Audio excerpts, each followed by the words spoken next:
Balikan natin ang laban ni John Casimero versus Solani Tete, mga idol. Huwag na natin tatagalin. Tara, panoorin natin ang buong laban.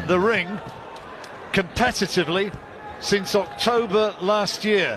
In that time, Casimero has had 3 knockout victories. His last 4 wins have all come by stoppage. He is a banger, and he is most definitely here thinking and believing that he can defeat this brilliant South African. Well, the obvious tactic is to get inside that beautiful long jab there of Tete, which is achievable, but the problem is then you have that uppercut to worry about. When we've seen that, how effective that can be in the past. He takes a little half a step back, Tete, and then whips that uppercut right through the middle. Tete had 1 win, which came in 11 seconds, the quickest ever in a world title fight. Well, it's not, I suspect that might never be broken. Casimero, who'll be known to British fans as the man who stopped Charlie Edwards in September 3 years ago in an IBF flyweight title defence. He won this interim title in February against Ricardo Espinosa, and then defended it in August against Cesar Ramirez. Both those came by way of stoppage. Oh, he's a quality operator, and if you allow him forward momentum and he gets it on his side, then he's a really hard man to deter. He really is. So for Tete, it's just keeping him in his place all the time, pivoting on that front foot, whipping that jab out, not shortening the gap. Tete, tremendous athlete, stands 5'9" and only weighed 8 stone 4 at the weigh-in. Comfortably made the 8'6" limit. That's the crazy part of it. How he makes the weight relatively comfortable. It's never comfortable making any weight, but he doesn't look as drawn as you see other fighters, and that's one of life's mysteries, John. He wants the brilliant Japanese fighter Naoya Inoue, who beat Nonito Donaire in that terrific fight. What was it, 3 weeks ago? Oh, great fight. Great fight, wasn't it? And it could have been Tete in the final had he been able to beat Donaire, but he pulled out of that Super Series with a shoulder injury. It was the right arm, the right shoulder, and that sort of an injury, it's kind of psychological. He's got to trust himself to be able to throw it. Yeah, of course you have, because that, again, that right hand, which is the jab hand, of course, of Tete, is his most important weapon. On occasion, he kind of just does enough. We commentated on a fight over in Yekaterinburg last year. It was that fight last October. Yep. And that was that sort of fight, wasn't it? He won by about a 4 or 5 point margin, but he never really took any risks at all. No, he can coast the fight, can't he? So he can stick in second gear, just pick you off and be happy with that. Well, fairly quiet opening round. Bell just coming up as Casimero tries to launch that right hand and just whips it through thin air. Round 2. Well, as we go into the second round, how did you score that one, Murray? I give it to Tete. I think just some of those flicking jabs were enough to give him the edge for me. Casimero didn't really do enough, if anything, to be fair.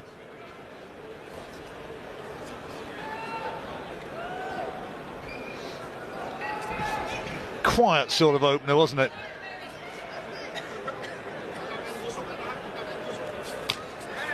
Test will come when Casimero lands one of those big punches, or when he fully commits to an attack. He's jumped into a few attacks, but I don't think he's been fully committed. And when he does that, if he can be effective, or if Tete can read it, and as we said earlier, whip that uppercut on the target.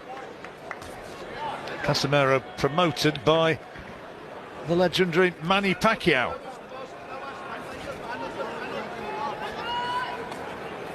Sean Gibbons representing the little master over here. I think he's the chief executive officer or something of Pacquiao Promotions. Or something.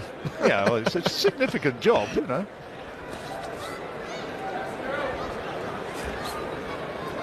He introduced himself to me as that, and also as the president, so I'm not sure which it was.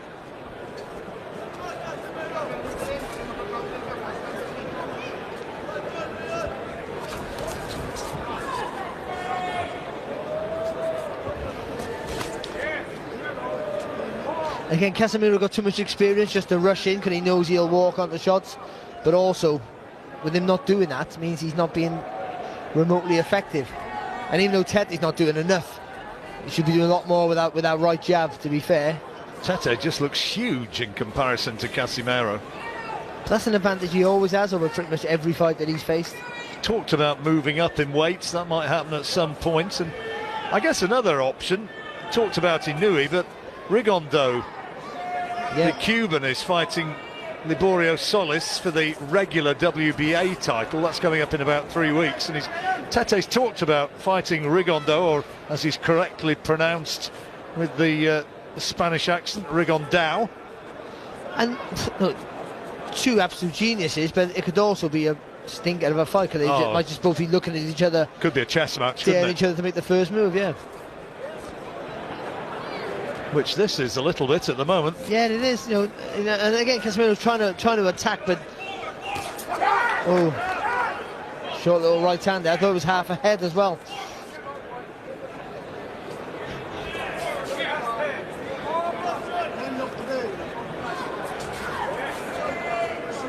As ever, Tete's entourage came to the ring singing and dancing as the Arnie Tete, the taller man, that's where he goes in, and it looked as though there's a clash of heads there. No, I think it's a good... Well, it is actually, yeah. I thought it was a good right hand and half a head, but yeah, it was a... Have you scored them both? Round 3 na po tayo, mga idol. Only barely doing enough, John. I just think... Well, it's what we said, isn't it? I mean, this is what he did against Mikhail Aloyan when he fought over in Yekaterinburg in Russia last October. Well, obviously, that's better there for Casimero. Doubling up on the jab.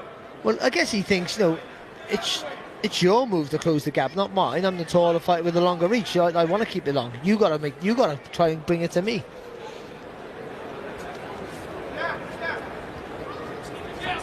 Bags of experience, though, Casimero.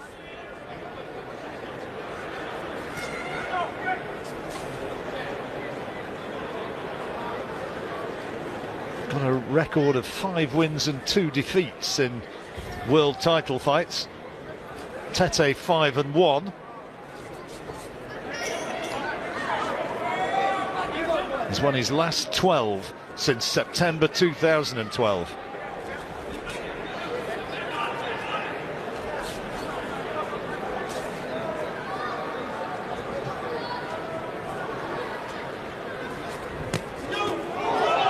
Oh, Casimero got him. He's got him with a butt now. He's given hits. He's got him with a body shot, was it? No, it was on the chin. It was a short right hook to the chin. And he's in trouble. He's all over the place. He's in real trouble. Tete's in a lot of trouble. And the referee wants to look at him. He's allowing it to continue. But can Casimero take him out here? It happened so quickly. And he's still got a long way to go in this round. There's 1 minute 20 seconds. And Tete still looks unsteady. He's got to buy some time here and make Casimero miss. Casimero needs to pick his punches, and he can't find a clean shot, and he falls down. Tete, I don't think there was a punch which put him down. He just collapsed to the canvas. He's not recovered from the first shot. He's not recovered from the first knockdown, I'm sure of it. Referee asking, is he okay? Casimero wants to finish it right here, right now, and finish it he has. The title changes hands in sensational fashion. Zolani Tete stopped by John Riel Casimero of the Philippines, and the big South African favourite suffers a defeat which was simply not expected, no way. Well, we're sat here just praising Tete up, and all of a sudden Casimero comes in with a short hook, sort of turns the body, hits Tete sort of flush on the chin, squared up, and that was it. He crumbled. It caught him on the blind side from where we're sitting, and you did well to pick that up because it was such a quick, short shot. It was. He jumped into the attack there, and and we're saying how good Tete is, and he waits and Badly stunned by this. You're going to see it now. Here, nothing's happening. Then all of a sudden, look, he doubles up really quick, but the first one did all the damage, and he was gone. Well, you see that? You can't see it there by the referee, but it was a great shot. He stepped around, the left foot's gone outside of the right foot of the southpaw. Oh, look at that, right on the temple. right on the temple, right, short little right hook, right on the temple. And he does it again, doubles it up again, but the first one did all the damage. He jumps in with a body shot, which initially I thought was what had done it, and then he lands with 2 right hands to the side of the head. And he's done. Now look at this now. There's nothing really clean, conclusive. He got caught on the top of the head there, Tete, but he wasn't recovered from the first one. You know, the referee could have easily stepped in after the first knockdown. But you know, the referee Steve Gray was right to step in there. Tete's not defending himself. His eyes were all over the place. And wow, what a win! Tete sitting down again on the stool in the ring, and he still looks very... It was a fantastic result. Coming away from home, you know, Tete's not home. He feels like he's at home here. Coming away from home, really, as the opponent. No one really thought he would win. People forgot that he's a 2-weight world champion. No one thought he could win. And what a sensational victory for him. And I'm very happy for him. Lovely fella, Tete, in floods of tears, being consoled by his trainer, Loiso Mtaya. But it's all about the other man, Casimero. The man from Ormoc City in the Philippines, and he's the one who just cannot stop smiling. Doctor just checking on Tete once again. The belt is there. He had the interim belt already, of course, with Tete being inactive for the last year, and now he gets the world title outright. The WBO belt will be his. And where now Tete from here? Loves the United Kingdom, Tete. He's loved being based over here. But it's going to be celebrations in the Philippines and celebration for the Pacquiao camp. Absolutely delighted by what their man has produced. Thomas Triber's up there waiting for an opportunity to confirm the result. And you talk about Tete, and he does love the UK. Tete, Casimero got to love the UK, because he comes over here and he gets come from behind wins every time. Well, not come from behind him, and he does a job on Tete. Well, that's his. You know, if you've never heard of Zolani Tete, you have to trust me and Barry. He has been an outstanding fighter, an outstanding champion, and to give him a beating like that, a shock defeat like that, you have to give all credit to Casimero. You really do. Oh, you do, and you know, and you know, he must be a nice. Now is Thomas Triber. Ladies and gentlemen, here is At the dito official panalo si time. Casimero, To mga this idol, 14 by seconds third of round round number knockout. 3. Our referee in charge, At hanggang Steve dito Gray, lang muna ang ating waves video. off. Maraming Therefore, salamat by po sa way of inyong technical suporta. knockout and noon.